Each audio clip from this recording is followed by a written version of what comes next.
Hello, hello, pessoal da Kunanga TV, estamos de volta.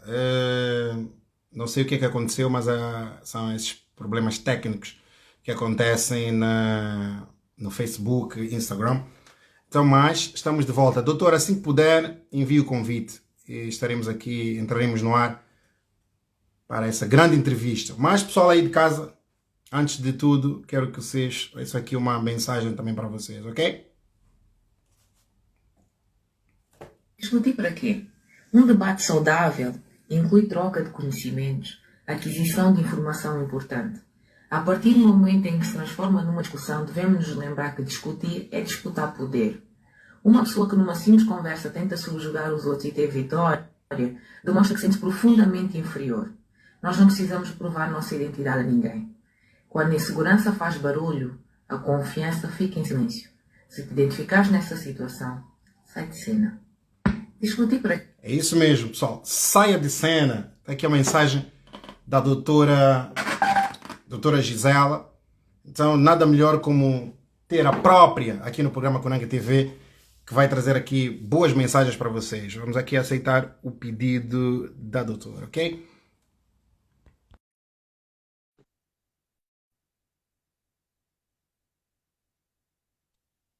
Pessoal, vamos começar a partilhar para que outras pessoas possam nos ver. Hello, hello! Deixa eu escolher aqui uma coisa que não. Ok. Boas. Boa tarde, doutora. Boa tarde. Consegue me ouvir na perfeição? Yes, sir. Vamos a isso. Antes de Vamos a mais, isso. muito obrigado por ter aceito o nosso convite. Seja bem-vinda ao programa Conega TV. É um prazer enorme lhe ter aqui no nosso programa. Obrigada. Obrigada. Deixa eu aumentar aqui o som, que é para garantir que não há falhas. E pronto. Conseguem nos ouvir? Quero o vosso feedback. Então, finalmente vamos fazer isto. Exatamente. É um dia muito, muito esperado por muitos. Doutora, antes de mais, vou lhe pedir para convidar os seus amigos a virem aqui ter connosco, ok? Ali no cantinho, eu vou fazer o mesmo aqui. Ok. Ali um aviãozinho. Deixa cá ver quem é que está por aqui. Vou enviar o aviãozinho Exatamente. a algumas pessoas. Ah, mas agora já está tudo, né? As falhas técnicas já foram corrigidas Acreditamos que sim. Acreditamos e que vai sim. sair bem. Vai. Vamos a isso. Energia positiva, o mundo consiga nos ouvir. Amen.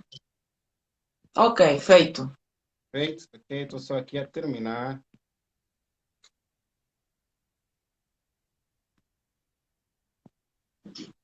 Ok. Da minha parte também está feito. Hum. Vamos então começar. O pessoal lá em casa quer saber o seu nome. Gisela Van Dunen. Gisela Van Dunen. É aquele nome de casa que muita gente não sabe. Aquele nome que os familiares lhes chamam. Vamos saber aqui em primeira mão. Tem algum? Gi. No Gi. máximo, é. Normalmente ou é Gi ou é tia. Eu tenho aqui algumas sobrinhas em casa, então ou Gi. é Gi, ou Gisela, ou tia. Portanto, a não ser que sejam meus sobrinhos, acho que vai ficar por Gisela mesmo. Gisela. Ok, ok. Vou lhe apresentar um bocadinho do nosso projeto. Nós somos Kunanga TV, somos uma página motivacional que tem como objetivo levar a mensagem para aquelas pessoas que precisam. O nosso programa é feito num formato live, no Facebook e no Instagram. Estamos aqui de 15 em 15 dias, com o mesmo objetivo. E todos os dias partilhamos mensagens motivacionais na nossa página. E trazemos sempre um convidado de 15 em 15 dias aqui no nosso programa. Ok. E também publicamos algumas ofertas de emprego que as pessoas têm nos enviado. Uhum. para ajudar quem está do outro lado. O, eh, Como é que sentiu quando recebeu o nosso convite? Tendo em conta que, mas antes de, quero saber se sabe o significado da palavra Kunanga. Não tinha como não saber. Sim, sem o significado. E acho que todos nós já tivemos uma fase em que já fomos conangas, não é? Então, pronto, é por aí. Ok. Kunanga, Kunanga. Então, só para reforçar, Kunanga é uma gíria angolana que tem como significado alguém que não quer fazer nada da vida, alguém que está desempregado.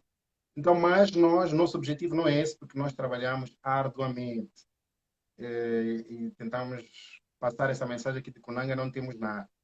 Então, quando a doutora recebeu esse convite de uma plataforma com esse nome de Kunanga, tendo em conta que a doutora de Kunanga não tem nada, uma pessoa também que trabalha muito, como é que se sentiu naquela, mas eu não sou Kunanga, o que eu vou fazer lá? Como é que se sentiu? Bem, antes de mais, deixa-me dar um beijinho à minha amiga Micaela que entrou, a Messa. I love you guys. É assim, eu primeiro fui ver que página é essa, né? Achei o nome super caricato. Mas assim que eu vi o conceito, vi as pessoas que estavam associadas à página, achei que tinha uma iniciativa engraçada, positiva. Então, pronto. A minha resposta foi: sim, pode ser. É só uma questão da gente organizar. Como tu bem sabes, não foi fácil encontrar Não. um, um horário compatível, mas eu estou disposta sempre a participar de iniciativas que edifiquem as pessoas. Então, assim, quando eu percebi que poderia ser positivo, concordei e aqui estamos. Ok. Então, e já teve numa fase, já se encontrou numa fase de kunanguice? É assim, deixa-me pensar.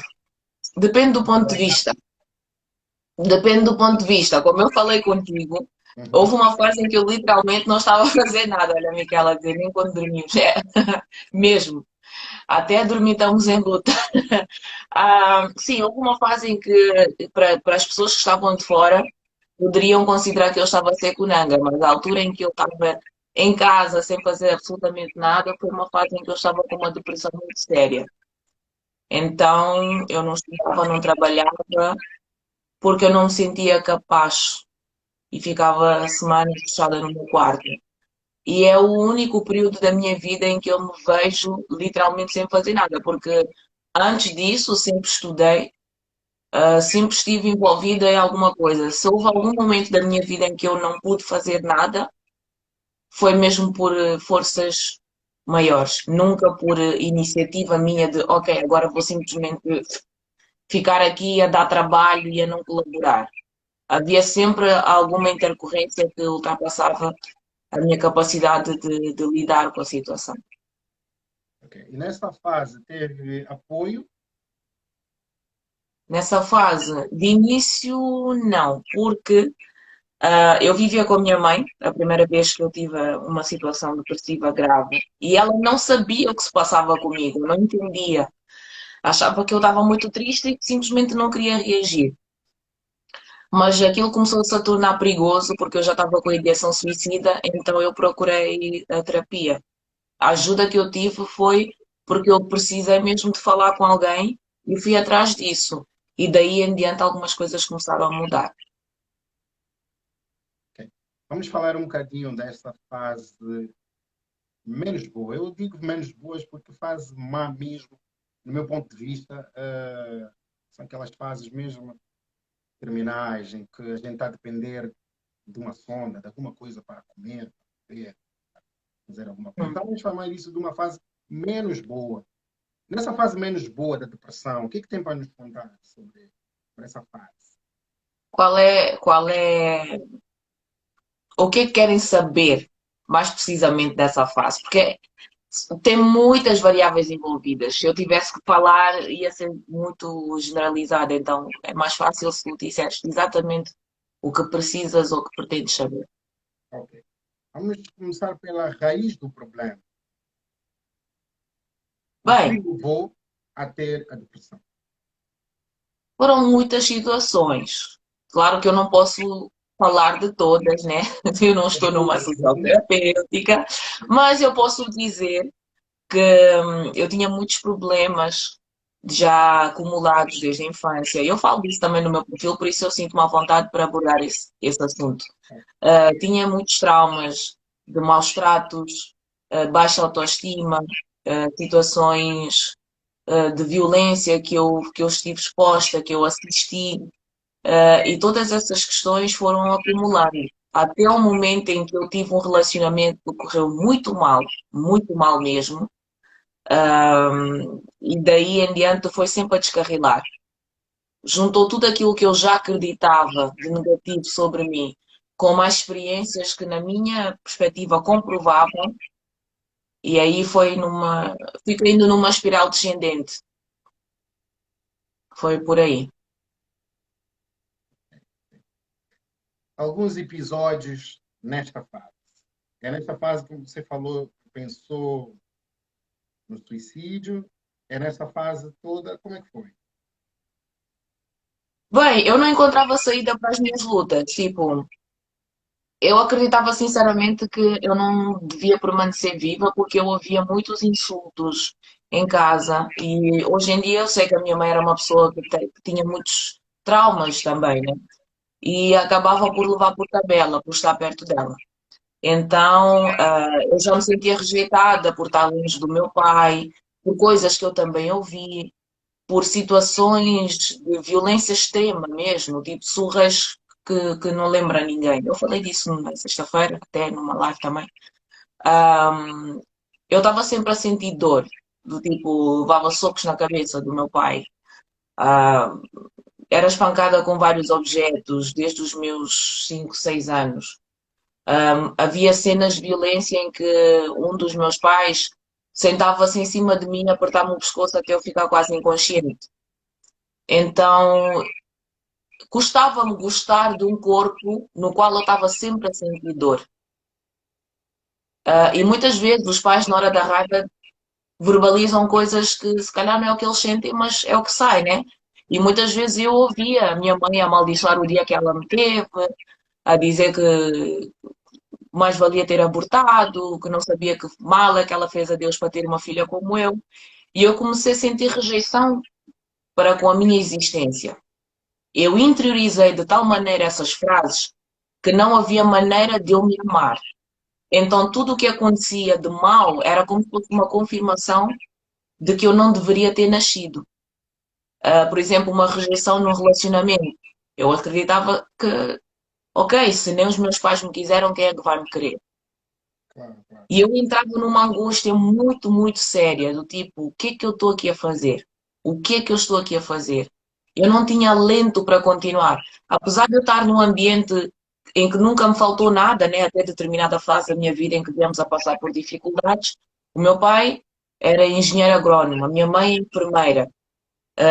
Sempre tivemos um estilo de vida em que tínhamos tudo, tudo. Eu era super mimada, né? Como os meus pais diziam, tu sempre tiveste tudo, sempre foste mimada. Mas dentro de casa era muita pancadaria, tipo, o meu pai era um homem violento, quando ele bebia, agredia muito a minha mãe, e eu assistia a isso. Depois eles separaram-se e passou a ser a minha madrasta. E quando não era a minha madrasta, era eu. E era sempre aquela confusão. E o que acontece é que essas situações traumáticas provocam inflamação cerebral. É uma condição orgânica mesmo. E a inflamação cerebral começa a gerar sintomatologia depressiva. Ou seja, eu depois vim entender que eu já lutava com a depressão desde criança. Só que eu não sabia. Eu não sabia porque a forma como eu agia não transparecia esse trauma. Eu sempre fui muito autodidata nas coisas. Inclusive, a minha mãe assustava-se um bocadinho comigo porque levava-me ao médico. Dizia, Gisela fala muito, não sei o quê, muito. Porque era a minha forma de tentar mascarar todas aquelas situações. E eu, como eu não conseguia prestar atenção quando eu ia à escola, porque eu estava sempre a sentir-me sob stress, eu aprendia sozinha. E depois os meus pais começaram a perceber que eu tinha mesmo uma capacidade de aprendizagem acima da média. Sugeriram à minha mãe que fosse-me fazer testes para perceber se havia. Esqueci-me o nome. Esqueci do nome, mas é superdotação. E ela ficou com muito medo, disse, não, porque sabes como é que são os africanos e algumas coisas, né? Vai parecer que é feiticeiro, não sei o quê. E ela não quis nada disso, então não houve esse estímulo em que podiam ter puxado por mim para ir a níveis diferentes. E então abafaram muito das minhas capacidades por causa do contexto em que eu estava. Mas mesmo assim, como eu tirava sempre boas notas na escola, pensavam, está tudo bem, está tudo bem. Os meus pais nunca iam a uma reunião, nada, era sempre eu que fazia tudo sozinha. Eu é que fazia a minha matrícula sozinha. Desde que eu comecei tipo, a aprender a escrever, eu imitava a assinatura da minha mãe. Ela é que dizia, olha, leva os papéis. Às vezes ela assinava, outras vezes não, eu fazia tudo. Então era sempre muito enrascada. E isso mascarou essa carência. Então a depressão foi ficando disfarçada e foi acumulando até a adolescência. E como a adolescência é uma fase de transição, em que tu já não és criança, mas também já, ainda não és bem adulto, começas a entrar em crise, em confrontos, a lidar com muitas coisas, tudo isso veio à tona, por vários motivos. Eu sempre fui alta além das minhas amigas, eu tenho 1,76 m mais ou menos, 75, 76. Então, facilmente chamavam-me de girafa na escola, que eu era muito grande, que eu tinha mania só porque era alta, achavam que eu tinha mania, como se a altura tivesse alguma coisa a ver com o caráter, mas e fisicamente também chamava muita atenção, só que chamava atenção às vezes errada. Passava por assédio com pessoas da família, tios, cunhados, e aquilo gerava muita confusão. Então é como se eu não me sentisse segura em lado nenhum. Em lado nenhum. A minha aparência ainda era motivo de mais problemas. Sem contar com o racismo que eu passei, né? Porque eu nasci e cresci em Portugal. Houve momentos em que eu estive na Guiné, depois voltei para cá. E quando eu estava cá, em algumas escolas que eu frequentei, mandavam-me voltar para a minha terra.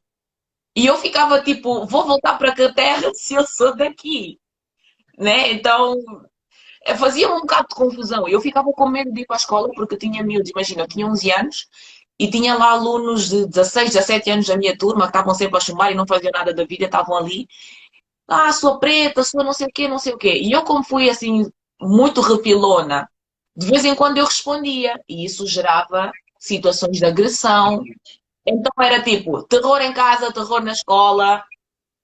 Como é que não ia gerar depressão? Estás a entender? Então eram muitas coisas.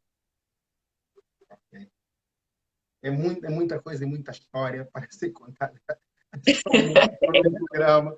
Acho que tínhamos que ficar aqui 24 horas para tentar contar mais ou menos o mínimo. Então, está a ser feito o resumo. Gostaríamos de saber se existiu algum episódio em que se lembra que lhe levou, quando você estava no 12º andar, ao pé de uma janela. Eu falei isso contigo, sim. Aconteceu alguma situação, algum episódio que lhe levou a pensar no que pensou? Sim. Eu tinha passado por uma rejeição muito má com o meu primeiro namorado e eu sentia-me morta por dentro. Essa é a definição. Eu achava que eu não estava à altura de ser amada por ninguém. Primeiro pelos meus pais, depois pelos rapazes.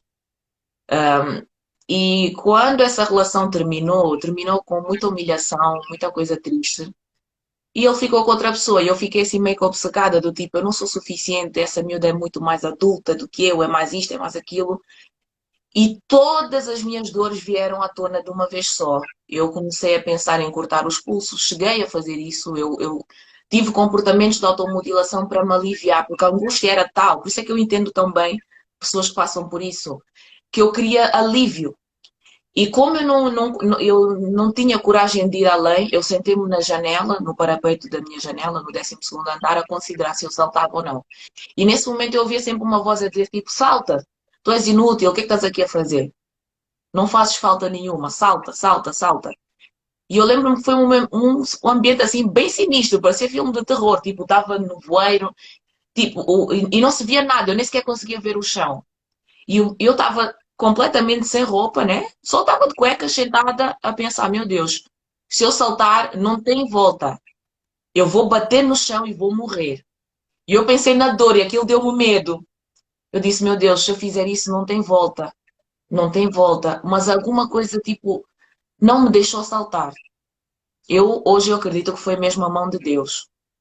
E eu fiquei ali imenso tempo, apanhei tanto frio, que depois começou-me a doer a garganta. Eu fechei a janela, voltei e deitei-me. Aí eu ajoelhei-me na minha cama, já tinha rasgado, porque eu sempre gostei de escrever, rasguei tudo que eu tinha escrito sobre mim, eu disse eu não sou nada, e chorei, chorei, chorei, chorei. E eu comecei a clamar, eu disse, Deus, se tu existes, ajuda-me, eu não aguento mais. Tinha os pulsos a sangrar, não estava ninguém em casa, e foi assim um momento mesmo de quebra muito, muito sério. E depois disso eu fiquei uns 3 dias sem conseguir comer. Eu cheguei mesmo à beira do anorexismo, fiquei magra, magra. Minha amiga que se calhar está aí a assistir, a Susana, ela pode comprovar, porque ela viu-me depois disso. Estava um pele e osso. Eu não conseguia comer porque não passava nada, parecia que eu tinha a garganta fechada. Mas algumas coisas começaram a acontecer. Algumas coisas começaram a acontecer. E eu fui-me levantando, fui-me levantando. Era sempre uma luta atrás da outra, uma luta atrás da outra. Mas de alguma maneira aparecia sempre um estímulo que não me deixava desistir. Mesmo quando eu acreditava que eu já não tinha forças. Eu dizia, mas, ok, tem que haver propósito para toda essa dor.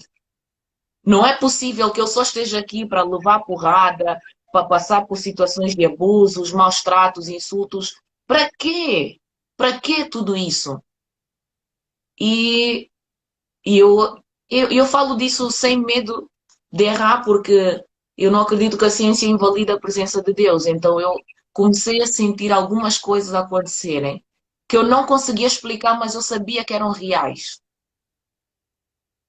Algumas pessoas foram sendo colocadas na minha vida e que uma dizia uma palavra, outra dizia outra palavra, eram palavras de vida que eram liberadas na minha vida.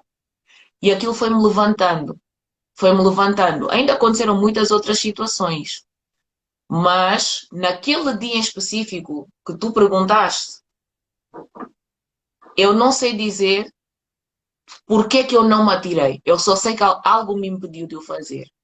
E é por isso que eu hoje estou aqui. E graças a Deus. Ainda bem que não ouviu a voz negativa. E há sempre um propósito na nossa vida. Nada acontece por acaso. Isso que você está Exatamente. aqui hoje e consegue levar essa mensagem e consegue falar daquilo que passou. E muito gratificante. É uma honra, mais uma vez, lhe ter aqui no programa a Obrigada. partilhar a sua história. Chegou a ser dependente de remédios, comprimidos. Eu precisei de medicação. Não diria que foi uma dependência, porque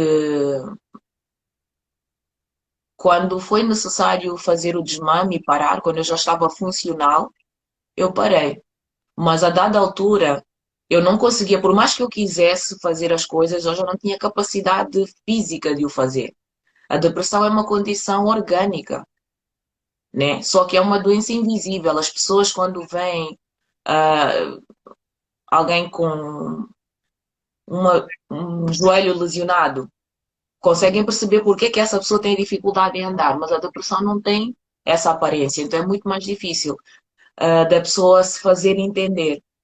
Mas, como eu já não tinha produção de serotonina, noradrenalina, dopamina, que são neurotransmissores responsáveis pelo controle do sistema nervoso central.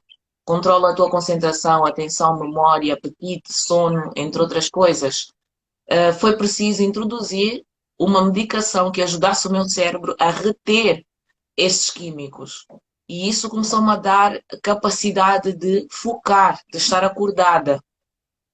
Porque o que acontece é que o cérebro entra mesmo é o que se chama de desamparo aprendido. A pessoa já não consegue lutar.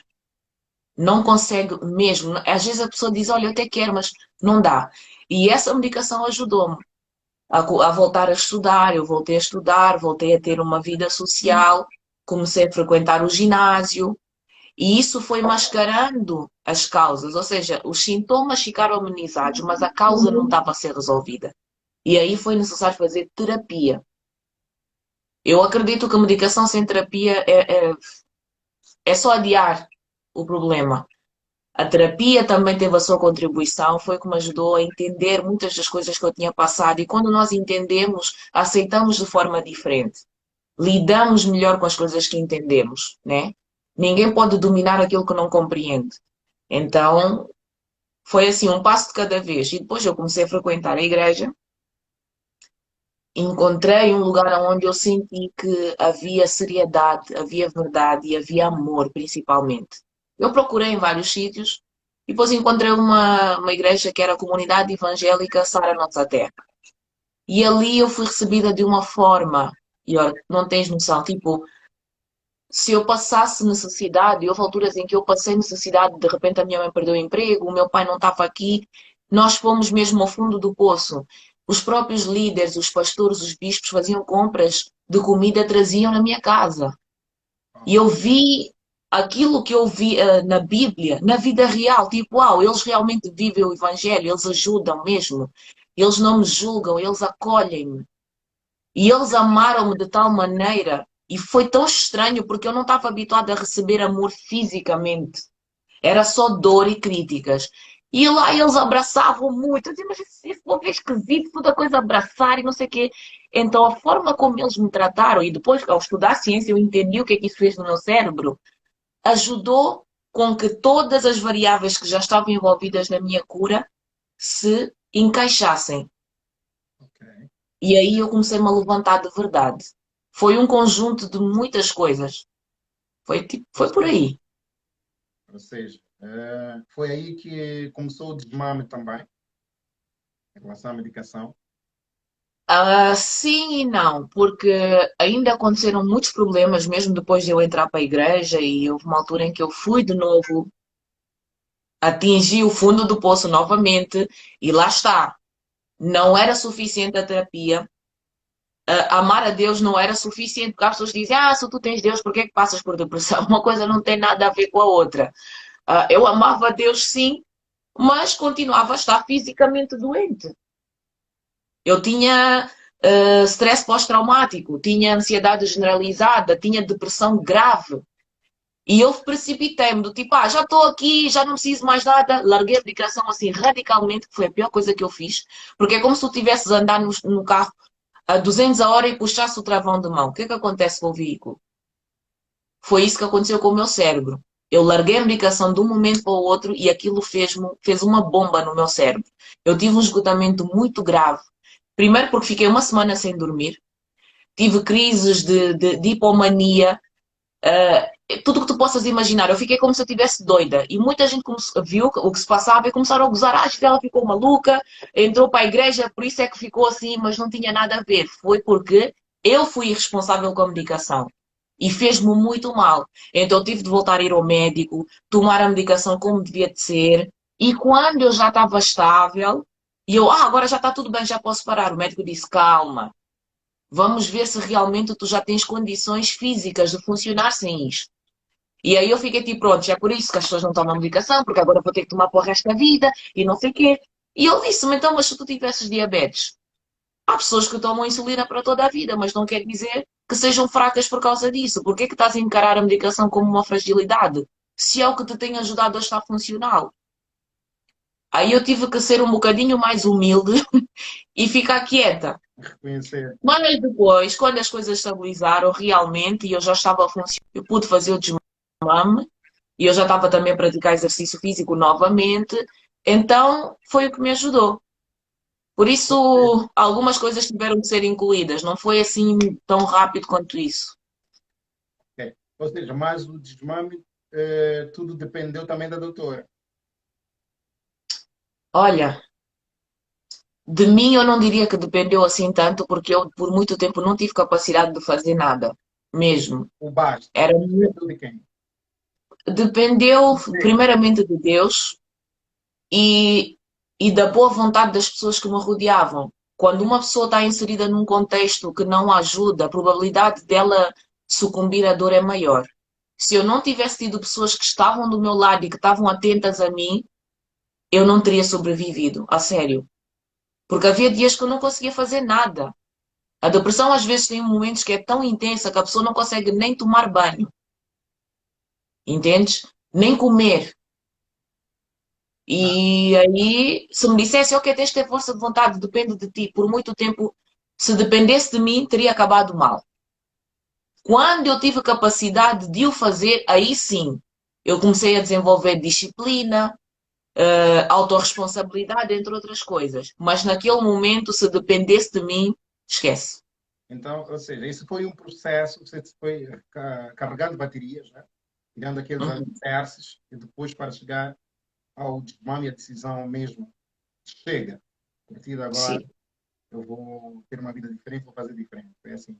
Uhum, Temos que uhum. ter bagagens antes de chegar a essa fase. É isso? Exatamente. Sempre em parceria com o médico, sempre. Como é que surgiu a área da psicologia na sua vida? Como é que tudo começou? Vamos entrar agora aqui um bocadinho na parte profissional. A psicologia foi uma consequência natural da minha história de vida.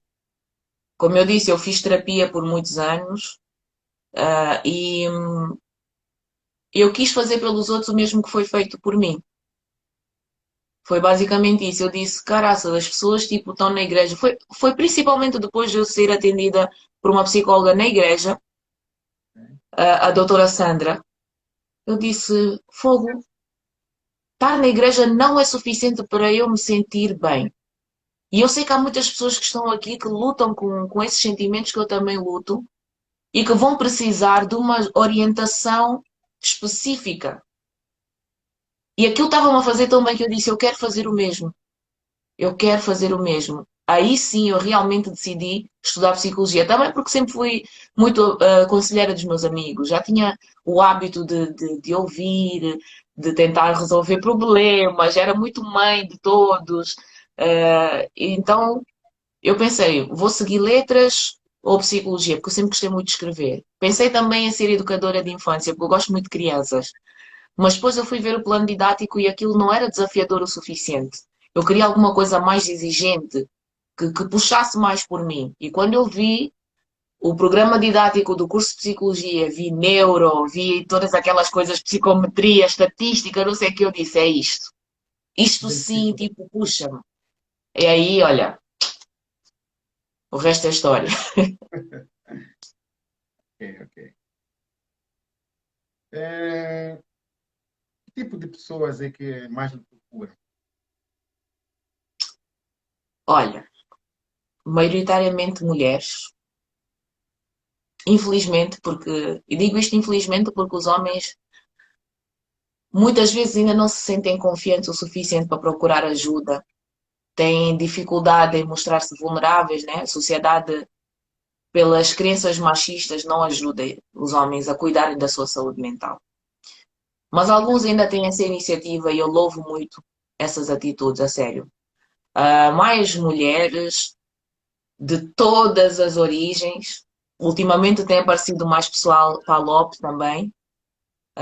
Creio que é por causa de aparecer mais no Instagram e tal, e talvez também no programa Viva Saúde, então as pessoas acabam por saber que existe alguém com quem se identificam, né? Porque a pessoa se conectar com o terapeuta é muito importante, e eu creio que por eu ser de origem africana também facilita essa conexão. Claro que atendo todas as pessoas, mas tenho visto um aumento de procura de pessoas de origem africana.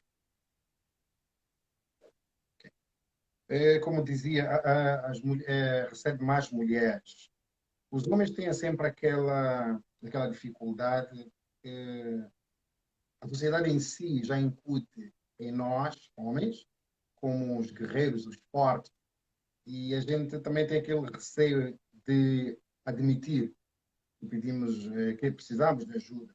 É mais ou menos isso que tem acontecido, certo? Sim, porque assim, a sociedade já não ajuda muito o homem a mostrar-se vulnerável. Basta ver quando um homem chora, é um escândalo. Exatamente. É um escândalo, o homem não chora. Tipo, se os homens não tivessem que chorar, não teriam lágrimas. Se têm é porque é para usar, né? Biodisponibilidade de lágrimas. É só pela lógica. E também porque a sociedade não facilita muito ao homem negro, em particular, a demonstração de vulnerabilidade. Ele tem que ser rijo, tem que ser forte, está em modo de sobrevivência, está inserido num sistema que não facilita a abertura de portas. E demonstrar essa vulnerabilidade nesse contexto é um desafio. É um desafio também por causa do estilo de parentalidade com que crescemos. As últimas gerações que vieram depois da escravatura aprenderam a educação à base da violência. E um dos mecanismos de defesa dos maus tratos é desligar as emoções. Porque quem sente tudo não aguenta. Ou implode ou explode. Então, quando tu desligas as tuas emoções, tu sobrevives ao momento da agressão. E muitos homens habituaram-se a funcionar assim. Não vou sentir a dor de abandono do meu pai. Não vou sentir a dor dos insultos que o meu pai diz. Não vou sentir a dor das churras que o meu pai ou que a minha mãe me dão. Não vou sentir, não vou sentir. E quando todas essas coisas acumulam, acabam por formar indivíduos que são verdadeiras pedras emocionais. Têm dificuldade em conectar-se emocionalmente com as mulheres. E é aí que começam muitos dos problemas que nós agora vimos nos relacionamentos, inclusive quando eles se tornam pais. Então, quando um homem está deprimido de início, ele não sabe que está deprimido. Ele diz, não estou fixe. É assim que eles dizem, eu não estou fixe, não estou fixe. E isolam-se. Eles ficam em silêncio. Normalmente a linguagem de demonstração de dificuldades emocionais no homem é precisamente a ausência da comunicação. O homem fecha-se, ele fica em silêncio. Mas tudo o que ele faz vai demonstrar que ele não está bem. Vai procurar afirmação envolvendo-se com várias mulheres, por exemplo, tentando ter o máximo de sucesso na sua carreira profissional para provar que é alguém. Enfim, entre outras coisas. Mas por Então, trás os homens. está aí vários problemas. Ou seja, é uma capa, né, que o homem tenta Uhum. arranjar para tapar outras coisas, né? Os problemas que estão lá por trás dessa pessoa estão aí vários problemas. Exato. E sabes o que é triste, olha? Eu conheço muitos indivíduos que chegariam muito mais longe se cuidassem das suas emoções. Se não achassem que fazer terapia é uma perda de tempo. A terapia não é só ir falar. A terapia leva-te a ter uma reconstrução cognitiva, leva-te a espremer todas aquelas porcarias que estão dentro de ti, né? Porque as pessoas enterram os traumas vivos e eles dão fruto. Primeiro matam-te emocionalmente e depois dão frutos desastrosos ao longo da vida. E as pessoas vão mascarando essas coisas e acham que depois não, o corpo sempre vai te pedir a conta de tudo. As faturas podem E, até demorar, mas as faturas chegam. exatamente, o corpo mantém o registro de tudo. E uma pessoa que tem as emoções curadas e tem inteligência emocional desenvolvida é uma bomba. Torna-se incrivelmente produtivo em todas as áreas, porque o sucesso não se mede pelos teus feitos profissionais. Isso é só uma área, isso é o que tu fazes, não tem a ver com quem tu és. E como nós não estamos habituados àquele conceito de que nós somos seres humanos, parece que nós somos fazeres humanos. E os nossos pais convencem-nos de que, ok, quando tu tiras boa nota, muito bem. Os pais não dão parabéns aos filhos por eles conseguirem expressar uma tristeza.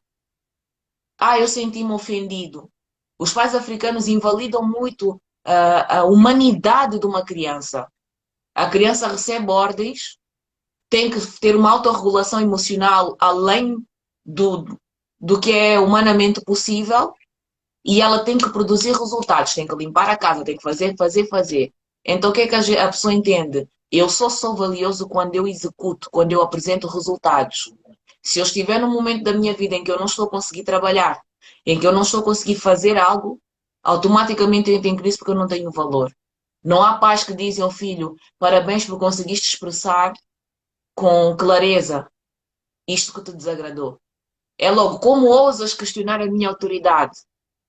Tens que calar e consentir. Isso é abusivo. Ensinar a uma pessoa que o que ela sente não é importante faz com que ela tenha muito mais probabilidade de vir a passar, primeiro por abusos sexuais, se for uma criança, e na idade adulta, por relacionamentos em que ela é muito, muito oprimida. Ou então ela vai passar a ser o agressor dos outros, tendo completo desrespeito para com as emoções alheias, entre outras coisas. Então, para construir um indivíduo, vai muito além de simplesmente providenciar as necessidades básicas. É importante focar no ser humano e não só no que ele faz. Ok. Doutora, uma pessoa que tem aqueles ataques de pânico, está ligado mais ou menos aqui. Bem, os ataques de Como é pânico que diz? podem ser por várias razões. Pode ser por um trauma, pode ser por uma situação que aconteceu recentemente, pode ser por medos que a pessoa tem e que vão progredindo, né, sem uma assistência terapêutica, mesmo que a pessoa não tenha passado por uma situação de trauma, se ela tiver um estímulo adverso que ela não cuide, aquilo pode desenvolver e começar mesmo a criar esses episódios. Então, assim, sem mais informações é muito vago, mas há várias razões que podem trazer situações de pânico. Há sempre um motivo, e é aí que entra o seu trabalho, porque as pessoas ao falar, é aí que depois vai-se descobrir a raiz desse problema, certo? Uhum, uhum. Essa A pessoa, terapia, a terapia dá-te essas ferramentas, porque nós fazemos uma, um processo de descoberta guiada. A pessoa vai conhecendo quais são os meus gatilhos, o que é que me trouxe a esta situação, quais são os fatores de manutenção desta crise, como é que eu posso lidar com isto. E aí ela vai ganhando as ferramentas, porque lá está, não é só chegar e dizer, olha, passa-se isto. O terapeuta pega no que tu trazes e faz uma transformação. E quando te devolve essa mesma informação, ela já vai cozinhada, né? Para tu poderes gerir. E a pessoa começa a encontrar caminhos próprios para lidar com a situação, porque o objetivo não é que a pessoa fique dependente do terapeuta, não é isso. É que ela vá tendo assistência para lidar com as suas condições, ou até mesmo quando não se passa nada, ela quer simplesmente conhecer-se melhor. E vai fazendo esse processo. Então é uma parceria. ok, eu acho que a doutora acabou por responder à pergunta da Tisha. Ela pergunta se é necessário terapia para isso. Sim, para lidar. Claro que se tu fores ao médico, ele vai te passar o ansiolítico. Se acontecer isto, toma este medicamento, ok. E claro que em casos mais graves, às vezes é melhor, né? Em vez que a pessoa, deixar a pessoa ter uma crise e passar mal e tornar-se perigoso, convém que a situação seja controlada. Mas aliviar o sintoma não resolve a causa. Quando se passam situações que levam a pessoa a estar em crise de pânico, convém ter a assistência terapêutica, sim, sem dúvida. Doutora, como terapêutica que é, que mensagem é que você deixa para aquelas mulheres que sofreram de abuso sexual?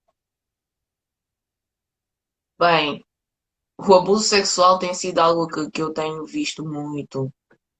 8 ou 9 em cada 10 mulheres que eu atendo foram abusadas na infância ou foram violadas. E para as pessoas que estão a assistir, que tenham passado por isso, busquem ajuda o mais rápido possível. O abuso sexual é dos traumas mais destrutivos no ser humano. É o segundo pior crime que se pode cometer contra uma pessoa, sendo o primeiro deles o homicídio. Se uma pessoa não te mata e ela abusa de ti, ela também te está a matar, porque tu estás a andar com o local do crime contigo para sempre. E é atingir a essência de quem a pessoa é. A zona sexual é onde nós criamos vida, nós fazemos filhos através do sexo. Isso significa algo. É a zona de energia mais forte do organismo, ok? Então, quando uma pessoa é atingida nessa área, é como se ela fosse desligada do seu amor próprio, da sua autoestima, do seu senso de segurança. Porque o teu corpo é a tua primeira casa, é onde tu sempre vais viver. E quando uma casa é violentamente invadida, é como se arrancassem as portas, a pessoa nunca mais se sente segura. É como se atirassem a pessoa a um balde de lixo que ela nunca mais tivesse a capacidade de sair. Podem colocar todo tipo de perfumes no lixo. Não vai deixar de ser lixo, certo? É assim que uma vítima de violação se sente. Pode-se vestir bem, podem elogiar, podem fazer tudo. Ela continua-se a sentir descartável. E a terapia arranca-te desse abismo. A terapia e, para quem acredita em Deus, a fé. Porque há situações que atingem de tal maneira o âmago de quem a pessoa é, que só o seu Criador tem acesso à chave que volta-te a ligar à vida. É assim que eu vejo. Ou seja, a pessoa até pode mudar de país. Não funciona. Ela Então, pode tudo mascarar esse trauma de várias maneiras, casa, né? mas O corpo é uma casa. Então, se a casa sair de um país para o outro, levou tudo. o que é enterrado vivo não morre, não morre, mata-te, dá frutos, e são Só frutos um ponto, só uma. Já repeti mais ou menos aquilo que acabou de dizer. sobre O que é enterrado, o quê? o que é Só enterrado vivo. para lá em casa, para que as pessoas percebam essa mensagem. Ok. O que é enterrado vivo não morre, mata-te, dá frutos, dá frutos nefastos, contamina todas as áreas que poderiam ser funcionais de quem tu és. Então, quando eu vejo pessoas a dizerem isto aconteceu comigo, eu vou simplesmente ignorar até que passe, não vai passar. Tudo aquilo que tu fazes em cima de um trauma está enviesado. É como tu olhas para a vida através das lentes da dor. A tua percepção da realidade é alterada, inevitavelmente. E tu podes tentar perfumar. Imagina, por quanto tempo é que tu consegues disfarçar o facto de não estares a tomar banho? Tu podes te limpar com uma toalhita, podes usar perfumes e não sei o quê, mas eventualmente a tua pele vai começar a apodrecer. Então, quando tu passas pelo abuso sexual, tu podes te relacionar com vários homens para tentar, ou várias mulheres, porque homens também passam. Podes tentar te relacionar com várias pessoas para te sentires alguém. Podes tentar ter sucesso em muita coisa. Tu podes ir por todos os caminhos, mas enquanto tu não lidas diretamente com essa dor, ela sempre vai dar as caras de alguma maneira. E tu podes não estar a perceber, mas quem vê de fora sabe que alguma coisa ali não está bem. Às vezes, numa simples conversa, uma crítica que a pessoa recebe, ela tem uma reação muito forte, que vê-se que alguma coisa ali não ficou corrigida. Não ficou. Não está funcional. Mas a pessoa entra em negação e aí, né? Ok. Pronto. Ver É livre aqui, de escolher. algumas pessoas têm aqui a Bela Dalva, que pergunta, no caso de uma pessoa que pensa no suicídio, qual é o primeiro procedimento que um psicólogo faz nessa pessoa? Assim, eu já tive alguns casos de pessoas que estavam em crise de ideação suicida. E nós fazemos uma intervenção na crise. Há passos que têm que ser tomados, sim, com essa pessoa, que eu também não vou estar aqui a falar tudo, mas ela deve procurar ajuda. Se ela sentir, ok, hoje eu estou decidida a fazer, liga para a pessoa que tu sabes que mais te ama e pensa no que a tua ausência faria na vida dela. Nunca ninguém foi tão insignificante que a sua partida não partiu corações. Então, quando tu pensas nisso, e às vezes eu sei que essa razão não é suficiente para manter alguém aqui, fala com a pessoa que tu sabes que te ama. Alguém que tu sabes que se importa contigo. Pelo menos uma pessoa. E vê o que é que ela tem para te dizer. E chame um terapeuta. Ou liga para o Saúde 24, as linhas de apoio público. E estão lá profissionais para te ajudar.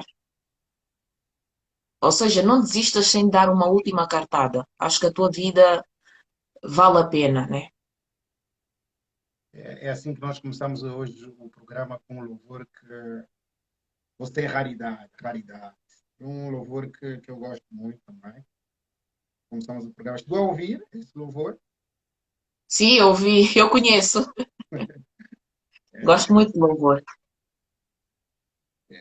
Pessoal, vão enviando perguntas aqui para a caixinha das perguntas, que depois nós vamos ter um tempinho para podermos ler, ok?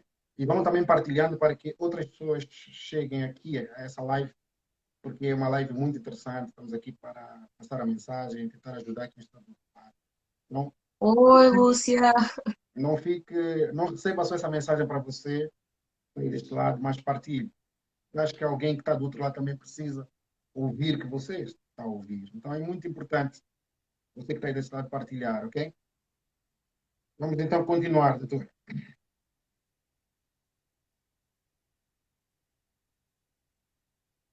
Doutora Gisela, Hum.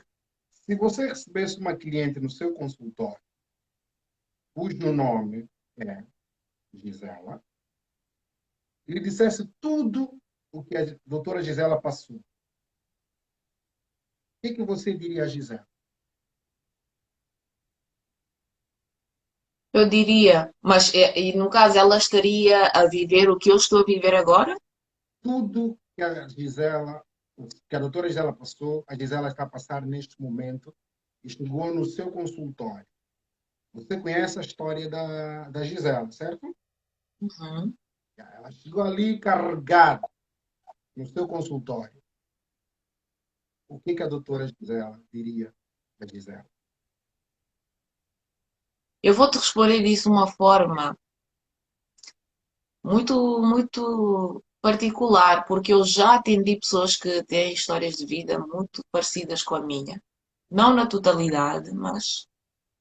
E o que eu disse a essas pessoas, e é verdade, é que eu não acredito que existe dor sem propósito. Eu, primeiramente, daria os parabéns a essa pessoa por ela estar viva depois de ter passado por tudo isso, por ela não ter desistido. Daria glória a Deus pela vida da pessoa. E eu diria-lhe: eu não te vou deixar desistir. Eu sei que a tua cruz tem sido pesada, mas da mesma forma que tem acontecido na minha vida, eu acredito que vai acontecer na tua também. E tu vais te levantar daí. Tu vais te levantar e não tens ideia do poder que o teu testemunho tem, das vidas que tu vais poder ajudar quando tu estiveres aonde Deus te vai te colocar. Eu não acredito que as pessoas estão condenadas a morrer na derrota. Se eu acreditasse nisso, eu não estaria a fazer o que eu faço. E como eu acredito que é possível levantar das cinzas, porque foi o que aconteceu na minha vida, eu diria: tu vais estar aqui para ver o outro lado de todas essas tuas lutas. Tu vais viver para ver o lado da vitória. A tua história não acaba na tua dor. Tu vais além disso. Tu vais romper esses limites. E todas as vezes que sentires vontade de desistir, fala comigo. É por aí, é declarar vida na vida da pessoa. Eu acredito que nós temos autoridade sobre aquilo que nós vencemos. E essa autoridade, Deus é que me dá. Eu trabalho não só com ciência, eu trabalho com a mão de Deus, com a unção de Deus sobre a minha vida. E é através dele que eu acredito naquilo que eu falo a alguém que eu atendo. Então, quando eu estou a falar, estou a declarar, às vezes é uma oração. Às vezes eu estou a falar com uma pessoa e sem saber, eu estou a orar por ela. Eu estou a declarar, claro que eu sei que existe o livre-arbítrio, mas no que depende da minha crença, do meu trabalho e do meu amor por essa vida, eu vou dar o meu melhor para que ela vá além e saia vitoriosa de tudo isso. Porque lutas vão existir e há pessoas que passam por muitas lutas. Mas existe também o outro lado. Existe o lado da vitória. E eu acredito que o maior interessado na nossa vitória é Deus. Porque as nossas vitórias trazem glórias ao nome dele. Então, essa pessoa não está sozinha. Por mais que ela pense que está sozinha, não está. E eu vou fazer parte da tribo que vai estar lá a torcer por ela. É isso. Isso é o que eu diria. A Gisela. Sim. Ok, ok. Ouvindo isso, só me leva a dizer que bendito foi o dia em que você ouviu a voz positiva naquele 10º. Você tinha que permanecer vivo para estar aqui, passar essa É. mensagem. Bendito dia. Parabéns mais uma vez.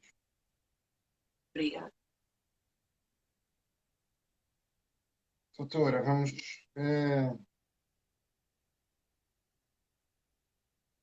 É da sua opinião que a fé e a ciência devem andar de mãos dadas? Para quem acredita, sim. Eu sei que há muitas pessoas que não acreditam, mas pronto. Né? As pessoas são livres. Para quem acredita, sim. Por que não? Elas não são opostas, não são adversárias. Uma não invalida a outra de forma alguma. Então, para quem acredita, só tem a ganhar. É o que eu acho, né? E há minutos atrás você falou também sobre isso, porque houve a parte em que você precisou da medicação, que fez, mas também houve outra parte em que a ajuda espiritual foi muito importante na sua trajetória. Uhum. Exatamente, porque nós somos corpo, alma e espírito. E é como o exemplo que eu dei foi tipo, tu tens um telemóvel, ok, ele está com bateria. Quando a bateria começa a acabar, tu tens eletricidade em casa, quanto tempo é que faz sentido tu te queixares que estás sem bateria se tu é que não estás a ligar ao carregador, não estás a pôr a corrente? Eu acredito que Deus é a eletricidade que está sempre a circular. Há momentos em que a nossa bateria precisa de ser recarregada, então, e ele está lá, e nós podemos ter acesso a ele. Nós podemos tentar ressuscitar aquele telemóvel de muitas maneiras, mas não é mais fácil ligar logo à corrente? Pronto, então, no meu caso, a fé, cuidar da minha parte espiritual, foi o que me deu equilíbrio. E a ciência mostra isso, que todo ser humano tem uma parte no cérebro que está ligada à sua identidade espiritual. Eles dão lá os nomes em que não conseguem classificar direito, mas os estudos de psicologia mostram que as pessoas que professam uma fé, quando passam por uma psicopatologia que não é esquizofrenia nem. Pronto, eu estou falando de depressão, ansiedade, desse género, a probabilidade de melhoria é bem maior. Bem maior. Então, sim, podem dizer que é uma questão daquilo que se crê, não sei o quê, mas há curas que acontecem que a ciência não consegue explicar. E é onde o natural para, o sobrenatural começa. Então, nós temos recursos que devem ser utilizados, mas aquilo que nós vemos, a ciência mostra, né, que os átomos existem, tudo tem átomos, mas a olho nu não é visível. Então, tudo aquilo que existe vem daquilo que não se vê. Eu acredito que o que nós vemos natural já aconteceu no espiritual. E há coisas que não dá para contornar. E eu, infelizmente, é que eu digo isto. Eu vejo casos que seriam muito mais fáceis de resolver, fáceis, aliás, de resolver, se a pessoa estivesse ligada na sua corrente, mas ela vai procurar outros atalhos. E eu não estou a dizer que se a pessoa não tiver uma vida espiritual não se recupera de uma depressão, nada disso. Só que o engraçado é que a maioria das coisas que se fazem na terapia, que a ciência usa, estão na palavra de Deus. Reestruturação cognitiva tem base bíblica. E eu, numa sessão, eu não preciso falar de Deus, que é para intervir de forma eficaz. Mas eu sei que quem deu conhecimento da ciência ao homem foi Deus. Para mim, né? As pessoas podem dizer, foi o universo, a vida que me deu acesso a esse conhecimento. Tudo bem. Mas são princípios universais que resultam. E nós podemos dar o nome que a gente quiser. Se para a pessoa não for Deus, tudo bem. Não vai invalidar a eficácia da minha intervenção. Mas eu sozinha, quem procura a minha terapia já sabe que eu sou cristã e que eu acredito. Ninguém vai me dizer, não pode dizer que é Deus. Epá, eu trabalho com ele. Se tu não gostas da ajuda de Deus, procura outro terapeuta. Ou então não fala comigo sobre isso. Eu não vou impor a minha crença a ninguém. Eu não vou dizer à pessoa, eu estou a trabalhar aqui, mas é Deus que está a me ajudar. Epá, eu não vou dizer, mas eu sinto isso. É a minha realidade. Eu não vou mascarar a minha identidade espiritual por ninguém. Por ninguém. Porque se não fosse ele, eu não estaria a fazer o que eu estou a fazer. Então, it is what it is.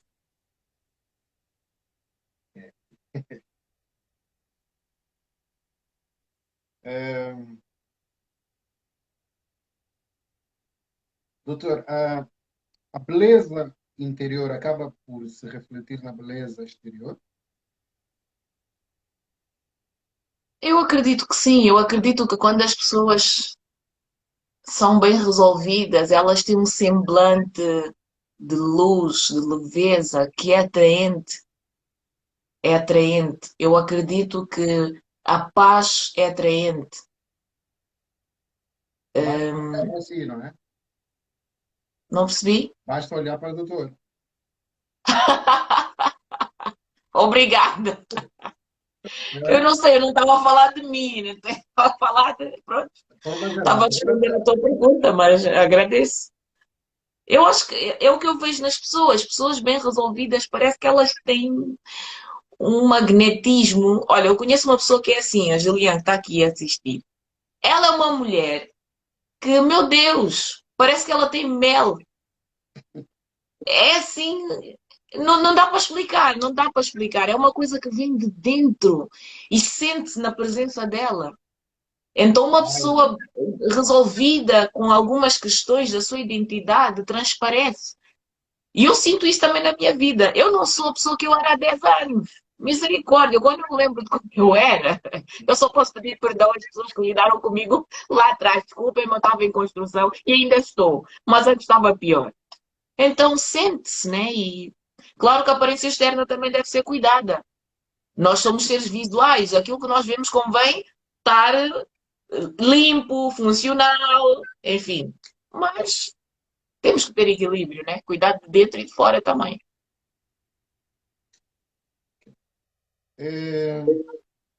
Existe aqui uma pergunta que acho que o pessoal lá em casa está muito interessado em saber. Em quantas sessões? Quantas sessões é preciso? Quantas sessões? Ah, essa é a pergunta do ano. Era tão bom. Eu não sou vidente, eu tenho bola de cristal, eu não sei. E nem a pessoa sabe quantas sessões é que ela precisa. A terapia não é como um medicamento que a pessoa diz, olha, vais tomar de 8 em 8 horas, perdão, até daqui a 2 semanas e já está. A parte interna tem muitas particularidades, depende de muitas variáveis, do teu contexto, da alteração hormonal, principalmente se for uma mulher, né, ao longo do ciclo, depende de muita coisa. E tipo, pessoas que tiveram uma vida inteira de situações querem, ok, vou fazer 4 sessões e fica resolvido. Tu tiveste 30 anos para chegar a este funcionamento e queres resolver em 4 semanas. Não é coerente, não é realista. Mas há pessoas que tiveram sim uma vida inteira de situações e 8 sessões de terapia e elas estão outras. Eu vejo muito isso no meu trabalho, graças a Deus, né? Vejo muito isso. Mas fazem manutenção depois de 2 meses a fazerem terapia semanalmente, fazem manutenção uma vez por mês ou uma vez a cada 3 meses.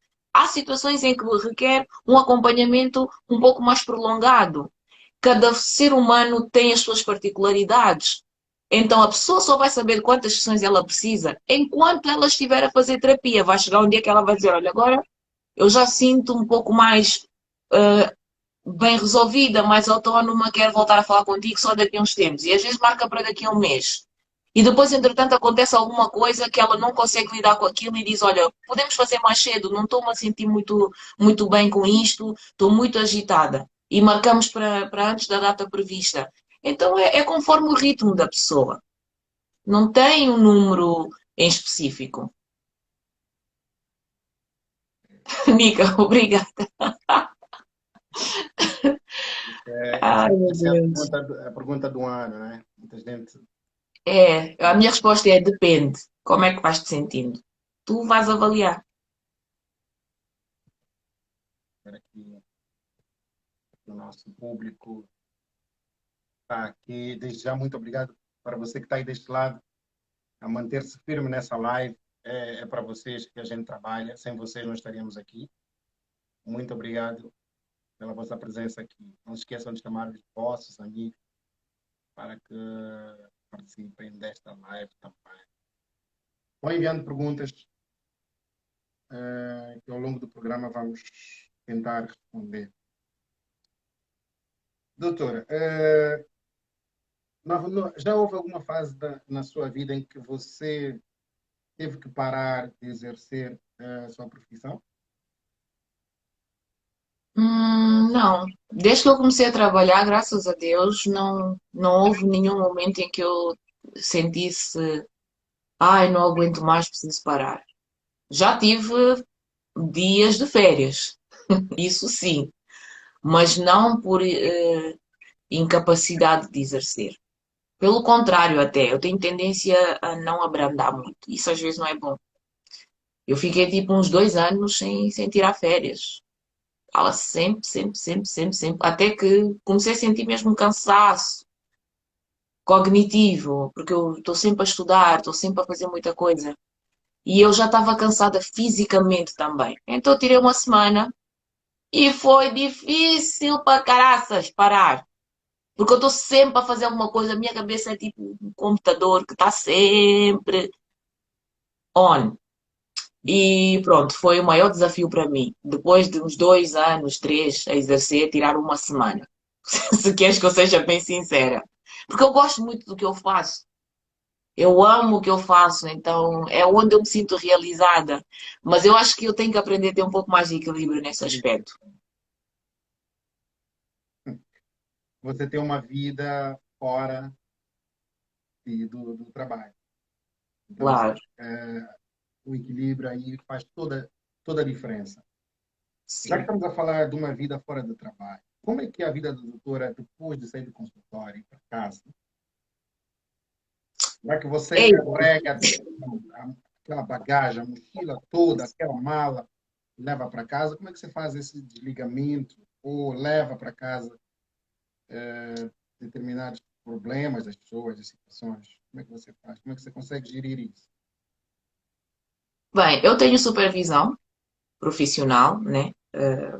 Eu acho que todos os terapeutas, pelo menos quem não tem assim tantos anos de experiência, deve fazer isso, deve ter um profissional que tem muito mais anos de prática que o orienta. Eu, nos primeiros tempos, não tive muito isso. Trabalhava de forma autónoma e eu dizia que o meu supervisor era Deus. Mas é porque era real. Tipo, eu orava pelos meus pacientes, eu oro até agora. Mas eu faço supervisão profissional e a supervisão paga-se. É como um preço de uma consulta qualquer. Nós gastamos 200, 300 euros por mês a aperfeiçoar o nosso trabalho, ok? Então é uma coisa que é um investimento contínuo. Nós nunca paramos de estudar. Além disso, eu faço exercício físico, que para mim é crucial. Foi o que me ajudou a ter sanidade mental em muitos momentos em que eu tive muito deprimida. E não só isso, mas ajuda-me a colocar o meu corpo num modo de produzir sensação prazerosa. Tudo que não seja dor, porque eu mesmo passei por maus tratos. Então eu entendo, e até mesmo como terapeuta, que é importante colocar o corpo a fazer coisas que dão sensação de bem-estar. Então eu faço exercício físico, faço supervisão, não abro mão de ter a comunhão na igreja. Agora, como voltaram a liberar os cultos presenciais, todos de máscara, mas estou lá. Gosto de estar na presença de Deus, ler a Bíblia. Gosto de estar com os meus amigos, a minha família. E gosto de tudo que me faça rir. Eu gosto muito de gargalhada, comédia. Eu só não partilho mais coisas de comédia no meu perfil, porque depois começam a dizer que a pessoa não está a ser profissional e não sei quê, e depois pronto. Mas eu gosto muito de palhaçada, de brincar e ver vídeos engraçados. E é isso. E às vezes há dias que eu vejo casos muito tristes. Mas, e como eu sinto muito a dor da pessoa, é perigoso até para mim, porque pode ser gatilho por causa da minha história de vida. Mas é aí que eu acho lindo o que Deus faz comigo. Aquilo que seria aconselhável na minha profissão eu não fazer por causa da minha história, eu entendo e por isso dá-me mais argumentos de oração, do tipo, eu oro, Senhor, ajuda essa pessoa, estás a ver isto, isto, mostra-me os caminhos de como chegar à resolução. E há uma coisa tão fofa que acontece. Às vezes, quando eu estou a atender alguém, há intervenções que eu faço que eu não estudei. Muitas das coisas é na hora, assim, que Deus me mostra, é por aqui. E eu sei o que dizer, eu sei por onde ir. Eu acredito que o maior psicólogo só pode ser o criador, né? Então, tipo, há ferramentas que eu junto aquilo que eu estudei àquilo que está-me a ser mostrado no momento. E claro, a minha intuição também profissional vai batendo, entendes? Então é isso, eu saio com a sensação de, ainda que a pessoa tenha uma história de vida horrível, eu fiz a minha parte. Eu digo obrigada a Deus pela oportunidade de poder servir essa pessoa, de eu poder contribuir para a resolução e não para a dor. E isso dá-me uma gratificação muito grande, então eu fico em paz. Eu não venho tipo deprimida, ah meu Deus, olha, visto que aconteceu aquilo, meu Deus. Porque senão quer dizer, eu não ia aguentar fazer o que eu faço, ia voltar toda destruída. Eu ouço histórias horríveis todos os dias, entendes? Então, o que me ajuda a ter sanidade mental é perceber que eu estou a fazer o que é suposto fazer. E Então, isso os resultados também. vale por tudo, sim. É, como já disse aqui, congrega, né? E sabemos também que é responsável lá por alguns trabalhos nessa instituição. Sim, eu Diz, diz. O que é que faz lá? Responsável Eu sou líder de equipa no Ministério Arena Jovem, sou diaconisa na igreja também, sou uma das coordenadoras do grupo de apoio às mulheres. A Juliana também está aqui a assistir, também é uma das coordenadoras, ela é top. O que é que eu faço mais na igreja? Faço acompanhamento do pessoal da minha equipa, dos casais de equipa, muitas vezes. O que é preciso é o que a gente faz. Tipo, estamos ali para servir uns aos outros. Temos assim uma mentalidade de coletividade, sem esquecer da particularidade da pessoa, mas a contribuir também para o bem maior. E é nessa base que eu vou trabalhando e vou fazendo as coisas na igreja. Sabemos que também, durante a pandemia, nos meados de abril de 2020, você criou um grupo online. Como é que chama esse grupo? Quer falar um bocadinho sobre ele? O Fênix Bootcamp. O Fênix Bootcamp foi uma terapia em grupo que eu criei, precisamente pela situação de estar todo mundo em casa, não poderem fazer o presencial, e também quis que as pessoas se sentissem confiantes para entrar de forma anónima, porque era no Zoom, né? Umas particularidades aí nesse software que permite as pessoas fazerem reuniões sem dar a verdadeira identidade, até sem ligarem a câmera e tudo mais.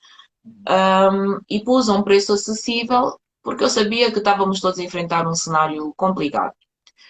E foi aí que eu lancei essa ideia e dei o nome de Fênix por causa do título do meu livro. E eu disse, olha, quem quiser, vamos iniciar no dia X, vamos fazer um acompanhamento durante 2 meses.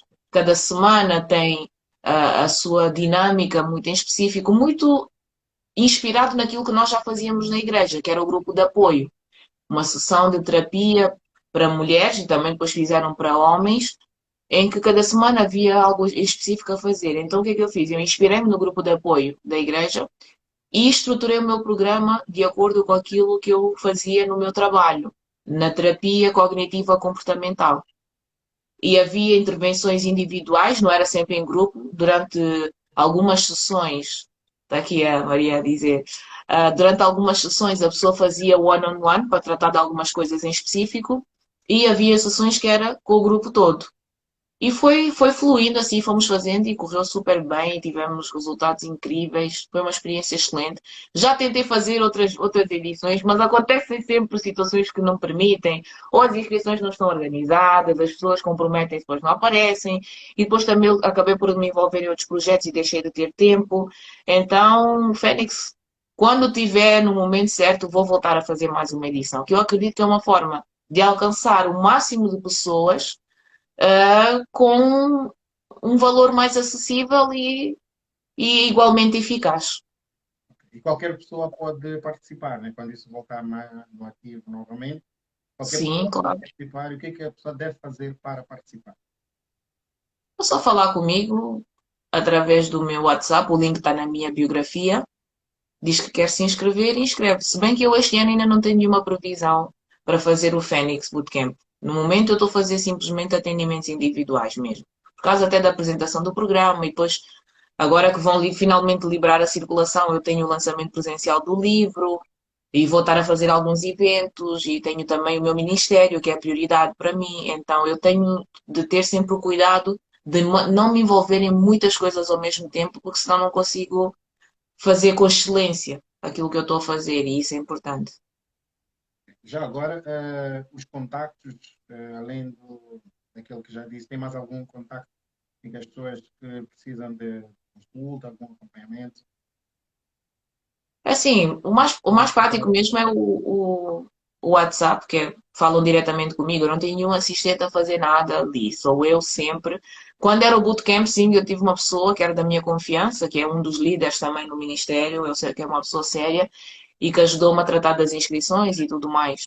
E até participou em algumas sessões, foi assim, foi excelente. Mas ou então, ou deixam-me um e-mail, tem aí na biografia o e-mail de contacto, ou então falam comigo pelo WhatsApp. Ou no Instagram? Vamos falar tudo, vamos aqui lançar todas as formas para que que encontre a doutora. Quando a doutora fala do WhatsApp, qual é o número? Só aí de casa, caneta e papel. Eu não sei esse número de cor. Eu só sei que é 91 qualquer coisa. É mais fácil clicar no link da minha biografia e vão lá parar diretamente. Ou então manda-me uma mensagem no Instagram e eu respondo e dou o número. Facebook, também está no Facebook. Não, Tô. não tem. Como é que chama no Facebook? É o mesmo nome que está aqui no Instagram. Gisela Vanduna. Pessoal, então estão aqui todas as plataformas, todas as formas para vocês entrarem em contato com a doutora. Então não tem como vocês não entrarem. E também tem aqui o suporte da Conega TV. Para quem quiser, nós estamos aqui também, nós podemos fazer a ponto, encaminhamento para que vocês possam chegar até a doutora. Então, não tem como. Seguidores da Conega TV, entra em contato aqui com o programa, e nós fazemos logo o encaminhamento, ok? Então, não tem como vocês não chegarem à doutora. Obrigada. Já estamos quase na reta final, mas aqui algumas perguntinhas. Olha, Nick. É, É 91 qualquer coisa, porque esse é o meu número de trabalho. Eu tenho o meu número pessoal, mas esse eu não coloco no Instagram. Esse o 91 é que é mesmo para as consultas e tudo mais, e é onde eu respondo mais rápido. Por isso. se alguém aí que está na live tiver o número da doutora, esse WhatsApp que a doutora está a dizer, pode escrever aí também, para que outras pessoas possam. Sim, quem tiver o 91, se quiser pôr aí, por favor. O pessoal não, por isso. Se tiver, escreva aí. Assim o pessoal tem acesso direto. E falamos livro. O nome do livro, quando será o lançamento? Já tem alguma O previsão? livro é Fênix, o título é Fênix. O lançamento, meu Deus, este confinamento que me fez. Agora disseram que a partir do dia 19 de abril, imaginem, estou à espera desde 31 de dezembro para fazer isto. Disseram que a partir do dia 19 já vamos poder ter algumas aglomerações de até 20, 25 pessoas. E é a partir dessa data que eu vou fazer. Porque vai ser feito com uma reportagem da RTP, vão estar lá algumas pessoas, vai haver toda uma equipa de filmagem, som e luz e essas coisas todas. Então eu não queria simplesmente aparecer online e dizer, ok, já está à venda, podem ir comprar. Eu quero mesmo uma coisa como deve ser, fazer book signing, essas coisas todas.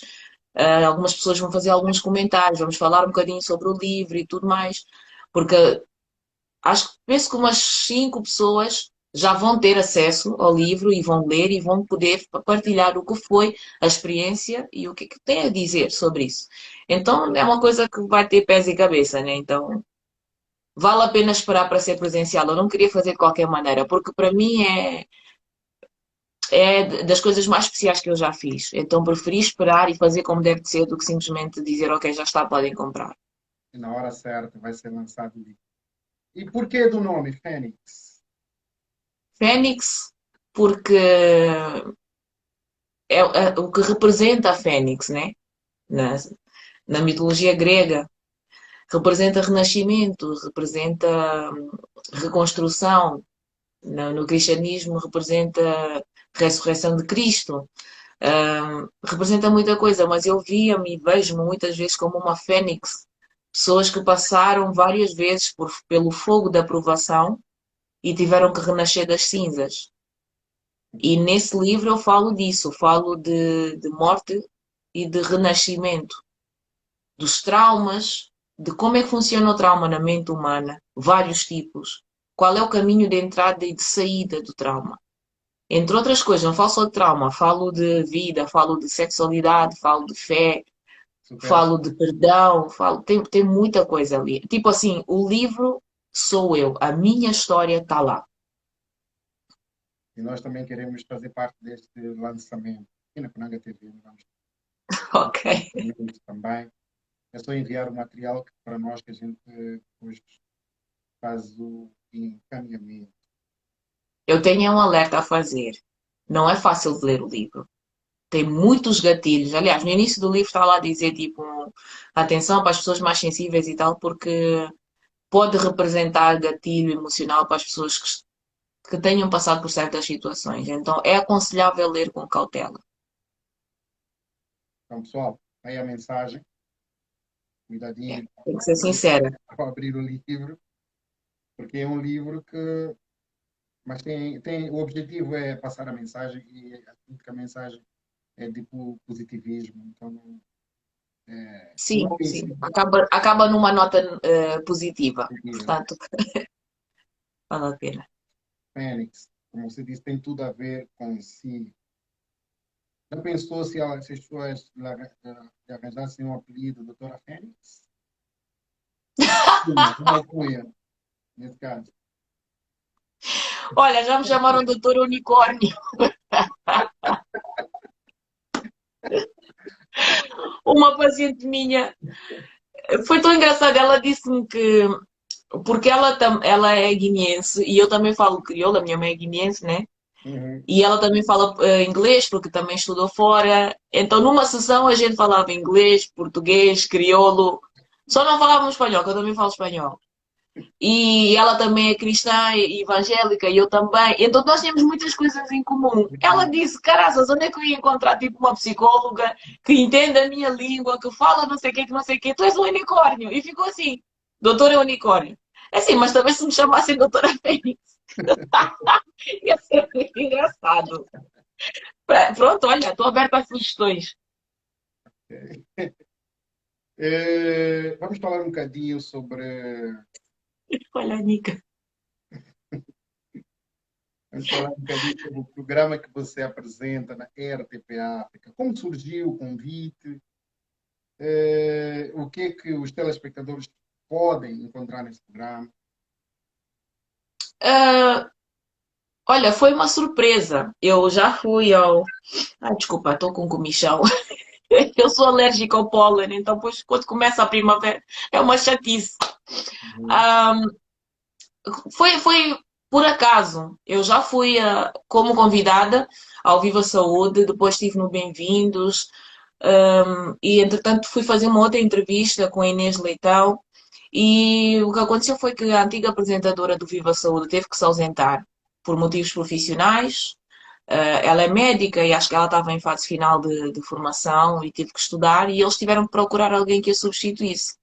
E alguém lembrou-se de me contactar. Então recebi uma chamada: olha, queres vir fazer um casting para ver se tens jeito para apresentar?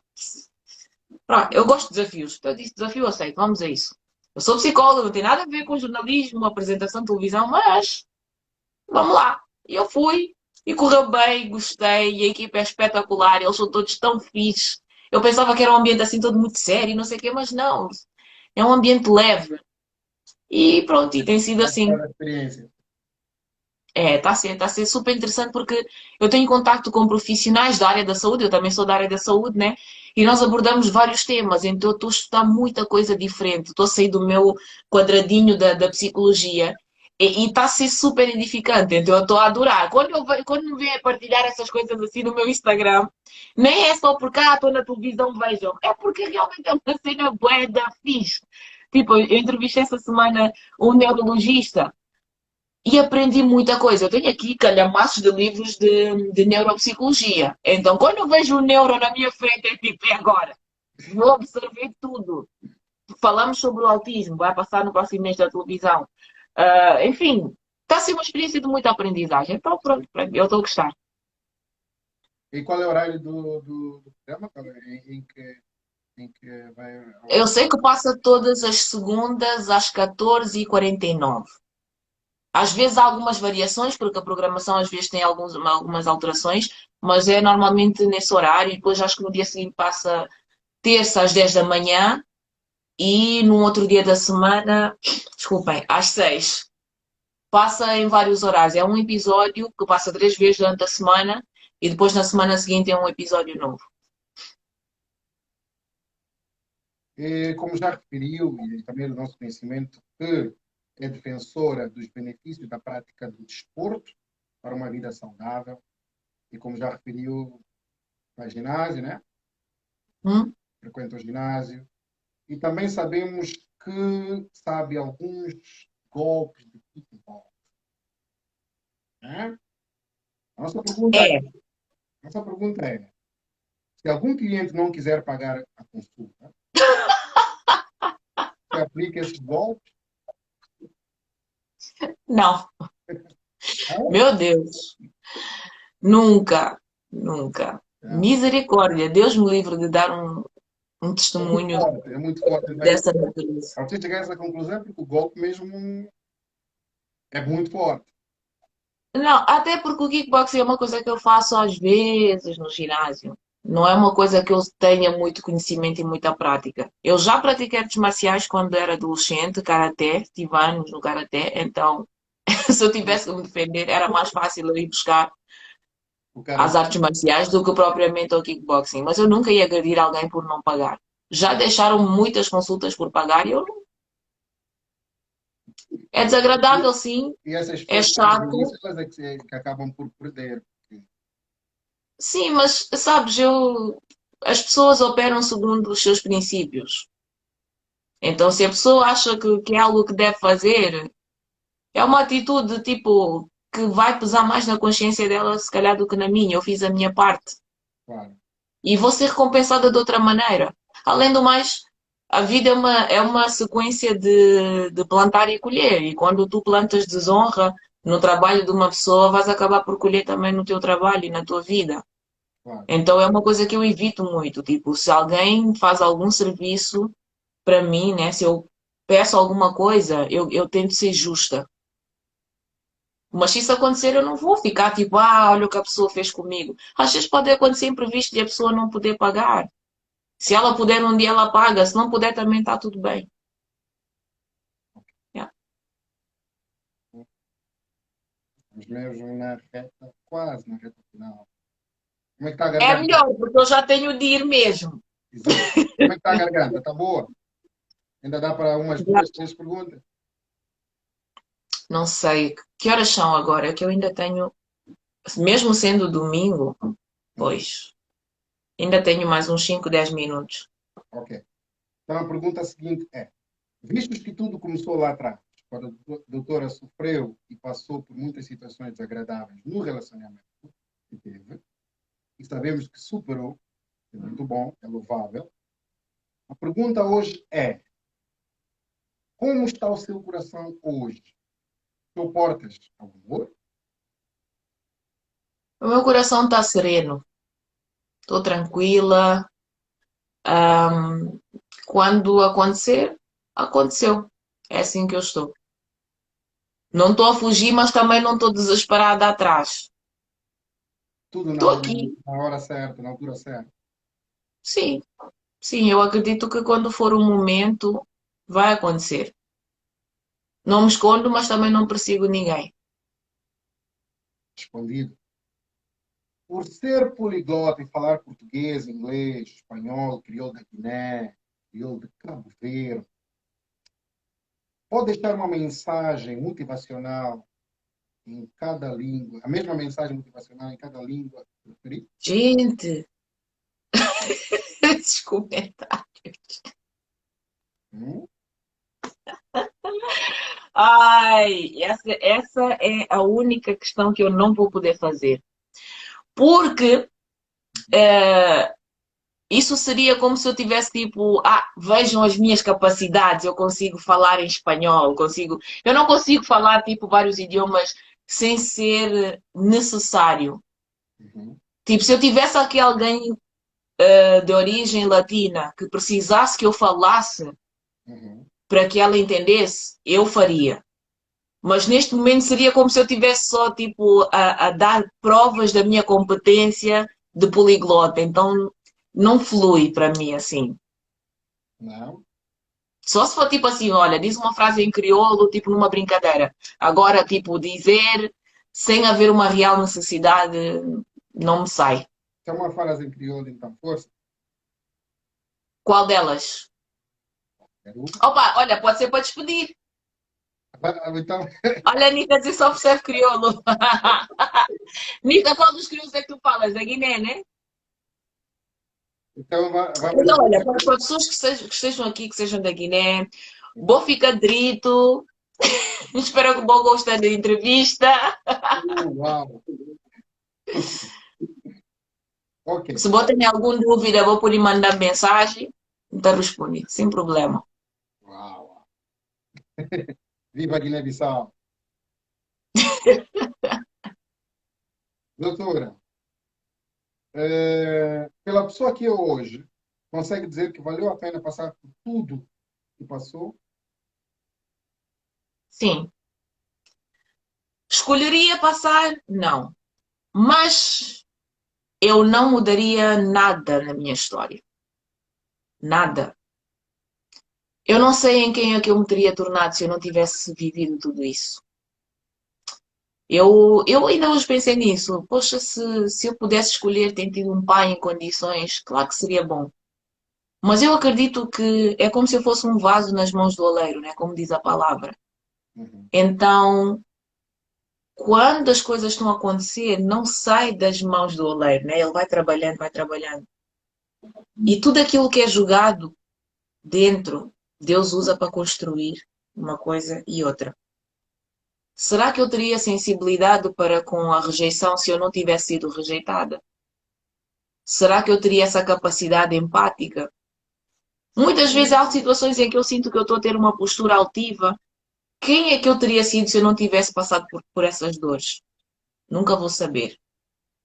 Mas como eu estou a gostar da versão da Gisela que eu estou a conhecer agora, eu acredito que valeu a pena.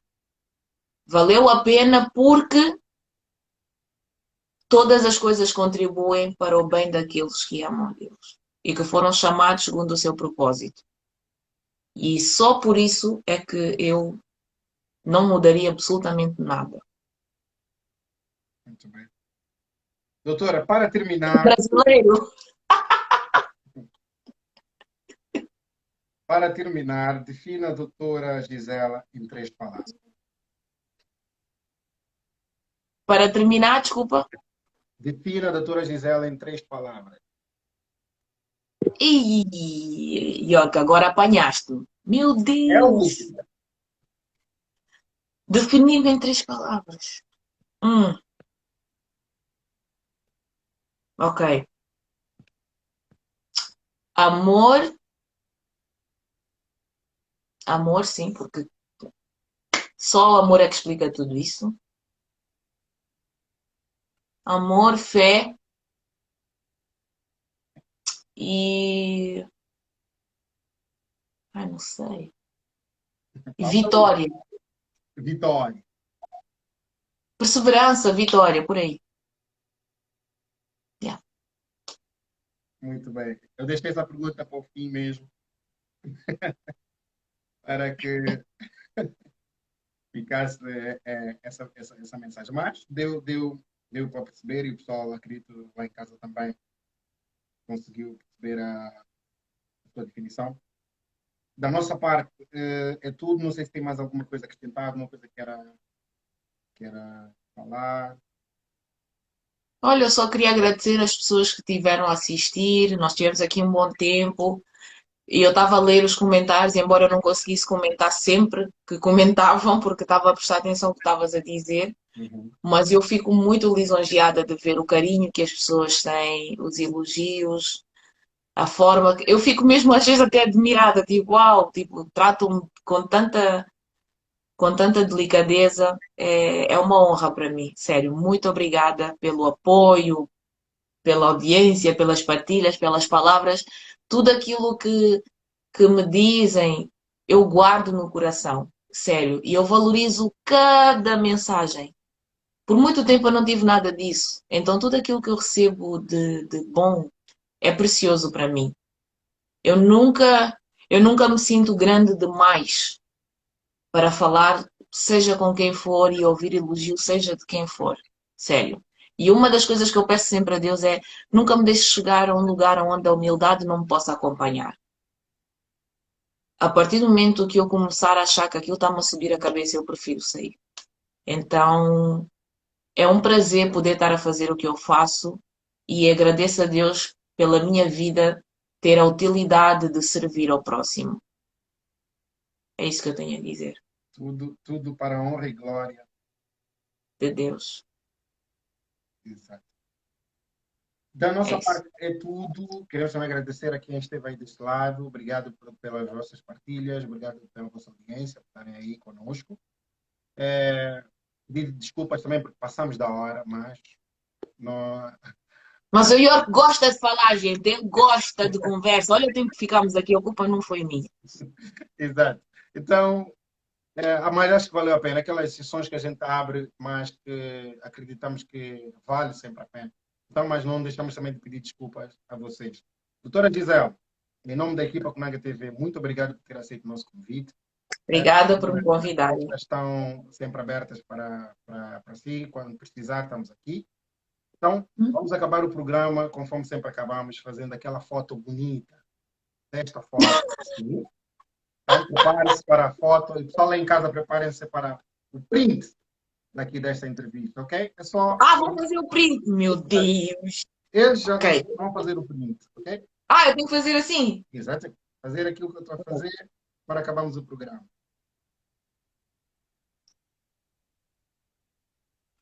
Acho que já está a produção da Plaga TV e alguns seguidores também. Eles já sabem como é que a gente funciona e já fizeram. E muito obrigado pelo carinho deles. Doutora Gisele, em nome da equipa Conega TV, não vou dizer um adeus, mas sim um até já, um até breve, porque acredito que você ainda vai voltar aqui para que a sua história continue.